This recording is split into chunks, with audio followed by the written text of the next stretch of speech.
their full potential.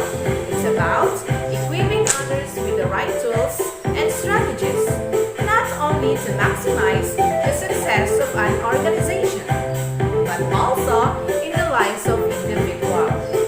A true leadership is much more than authority and recognition from outside world.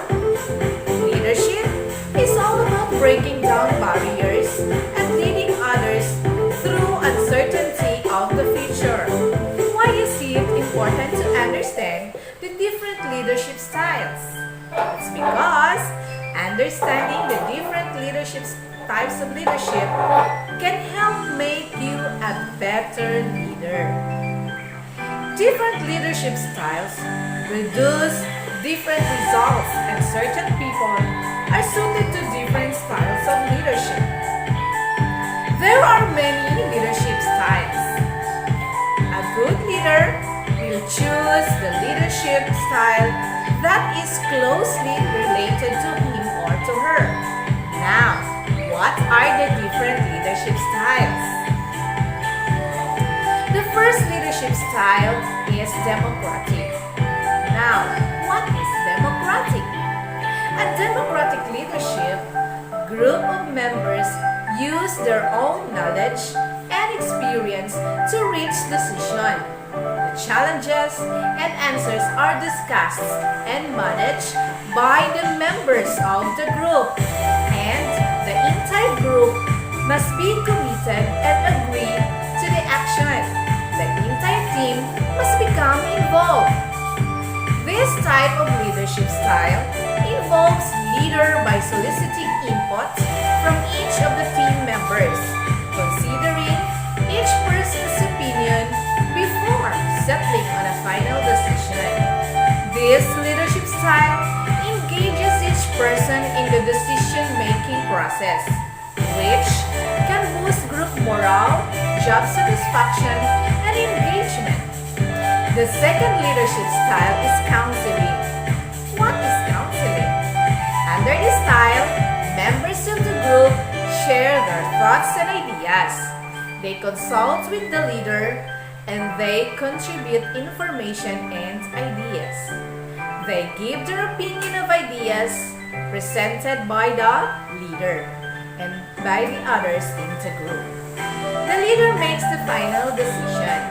Therefore, the leader manages the problems and provided answers. The third leadership style is convincing.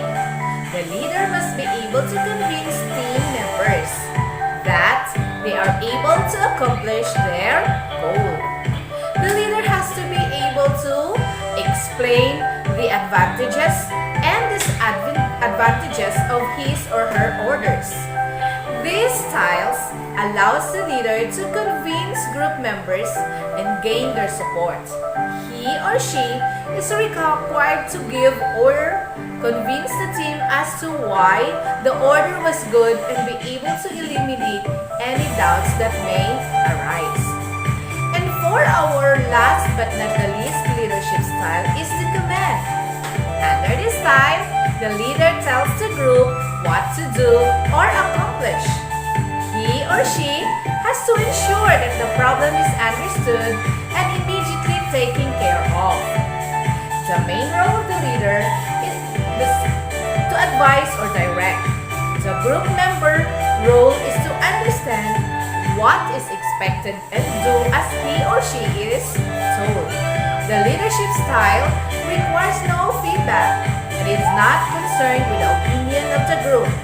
It is the style frequently seen in the military. A leadership task for success as setting the vision is one of the most important leadership functions. A vision is an image of the future that forms the basis for the plans and actions of your team and inspire your followers in their work. So that's it. Those are the different leadership styles. Remember this quote from Lao Tzu. A leader is best when people barely know he exists. When his work is done, his aim fulfilled, They will say, "We did it ourselves." Thank you for watching! Hi, I'm Darnie. I will be discussing about the factors that influence good leadership.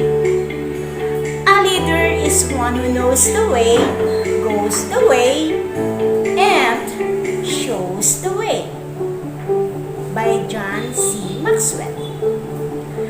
Leadership can be defined as one's ability to influence and motivate others to bring the best out of them.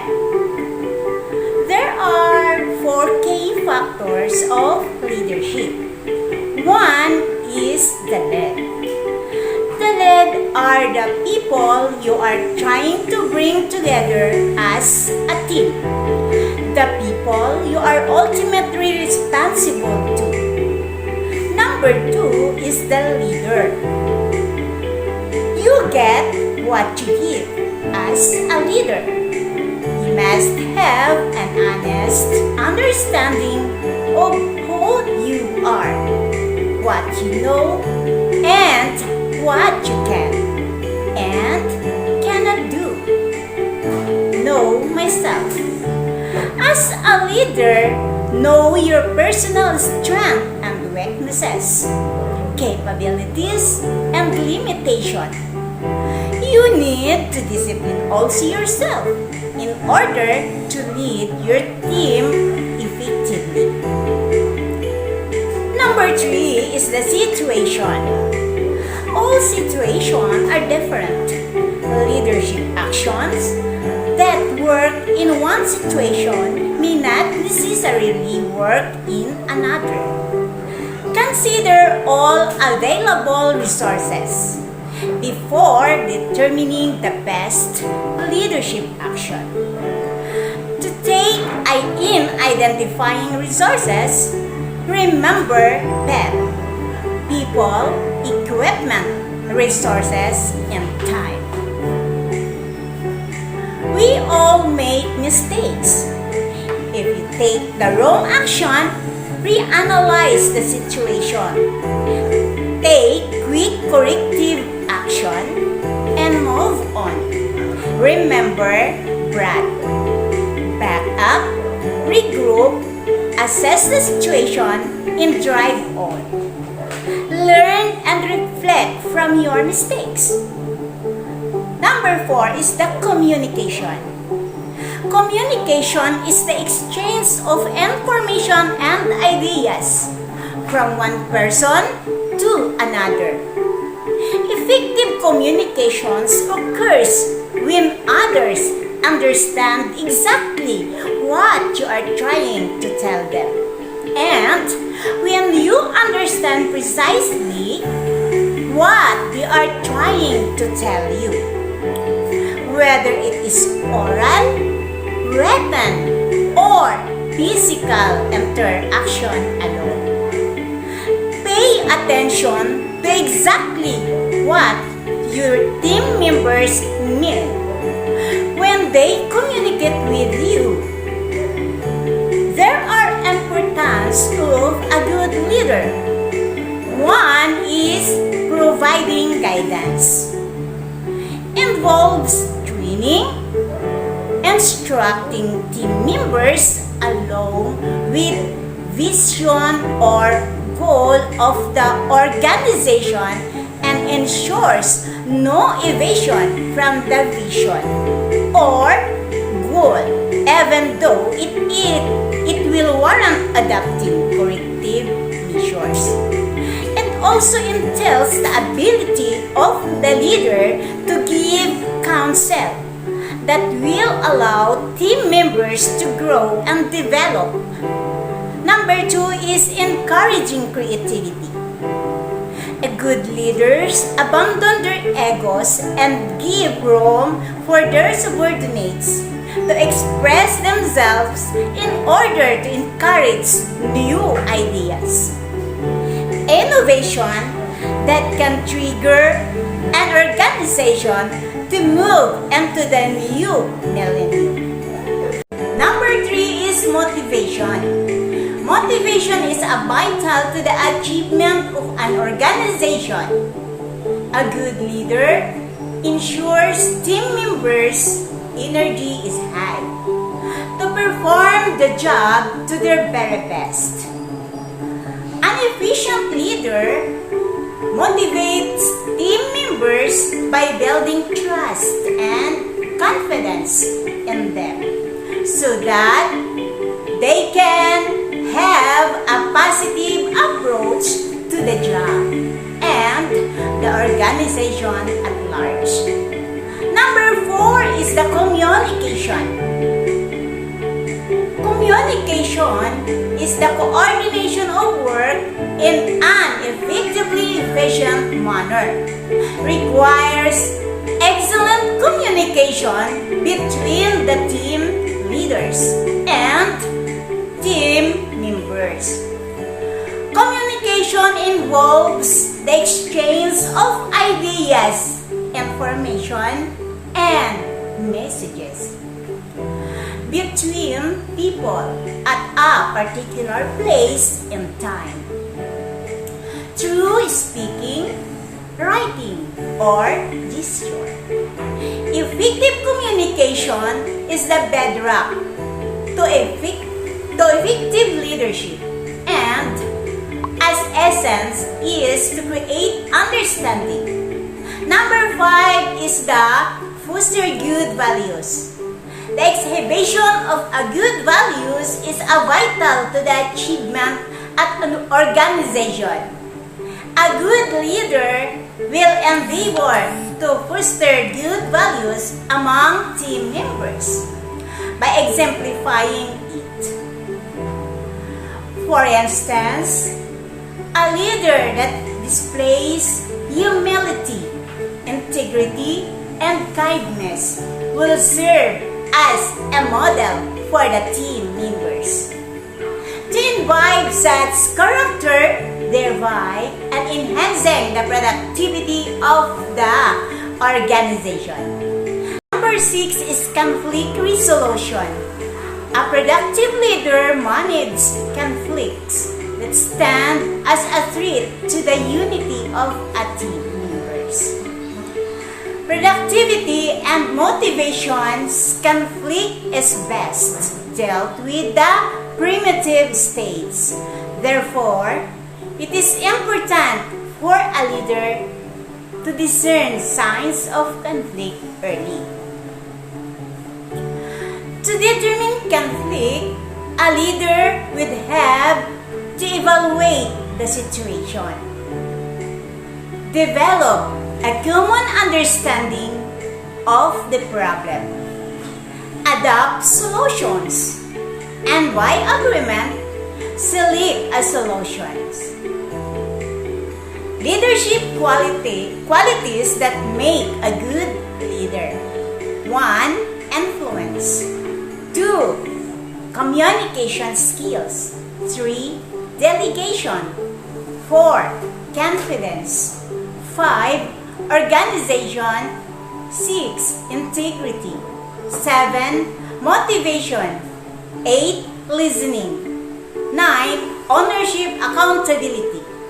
10. Open-minded.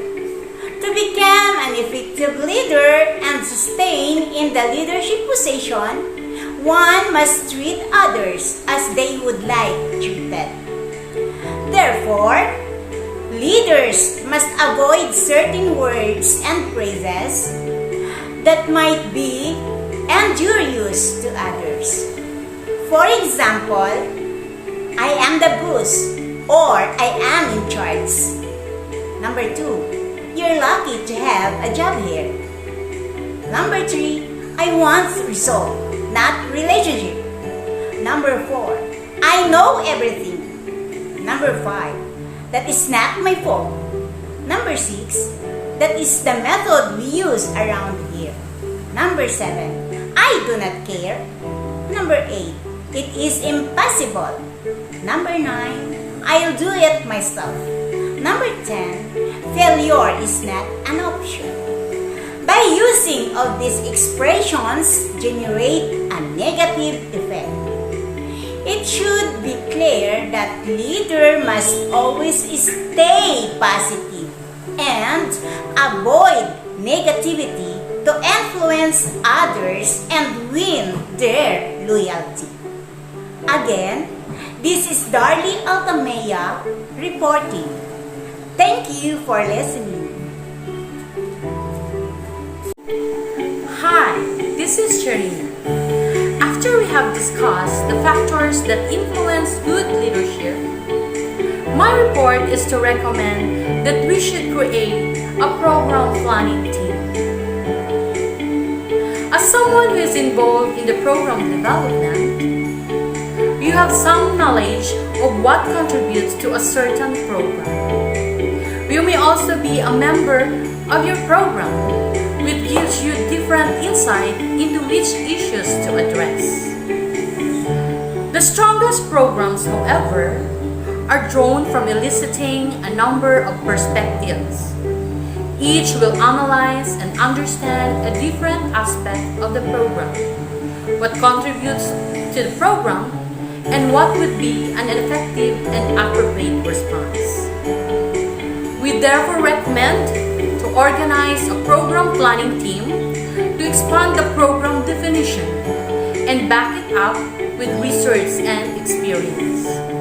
This team will be responsible for conducting a full needs assessment of your program and assisting throughout the planning process. This has been your reporter, Sharina, saying, "Plans are nothing. Planning is everything," by Dwight D. Lysenshore. Hi, I am GVP Atok. I will be reporting about program planning team roster. Every perspective is valuable, but involving too many people can make it difficult to focus on a single program, solution, or agenda. Choose your team carefully. Try to achieve a diversity of voices, all working towards the same goal, helping your target population. In an ideal situation, you would be able to include the following: program planners, members of the target population, researchers, and service providers. Program planners, members of your staff and volunteers who help develop programs are the core of every program planning team. Include people who have used a variety of intervention styles to solve problems. Additionally, find people who have program planning experience in other fields for this target community, or who have experience planning in this field for other communities. Members of the target population. This is mandatory. One of the most important group of voices, the people who will be receiving services, must always be included in the development of any program. Researchers. Anyone who has conducted research on members of your population can help assemble people for interviews and focus groups, which is particularly helpful if you have limited funding. In addition, researchers can assist in developing evaluation tools and interpreting the information you gather. Service providers. People who do not plan programs but who are responsible for administering services such as teachers, ministers, medical professionals, and mental health care workers can provide valuable insight on your target population. They have practical experience on overcoming barriers and solving problems related to your community. What does the team do? The program planning team looks at the detailed information about your target audience and the problem you have defined. The team will determine why your target audience continues to engage in risky behavior or doesn't access services. They will analyze possible ways to address the problem and determine which is most likely to succeed as well as what is possible. What if I can pull together a whole team? The main goal is to get a variety of perspectives. You should focus on meeting with groups of people who don't frequently work together or who come from different backgrounds. This will foster dynamic conversations, perhaps some conflicts, and the best possible solutions. How However, we can also simply consult people who offer different perspectives, meeting with them individually and then assembling their input later. Some people who don't have time to participate as a team member may have useful information in a written form that we are willing to send to you. Others may have more than one perspective to offer. For example, one of your clients may have planned programs before, or an outside program planner may have experience gathering and interpreting research. Your primary job as the key program planner is to get the support you need to assure that you can successfully complete every step in this process. Sometimes planners find themselves in a situation where they are responsible for doing everything from planning to fundraising to implementation with a little client advocacy thrown in for good measure.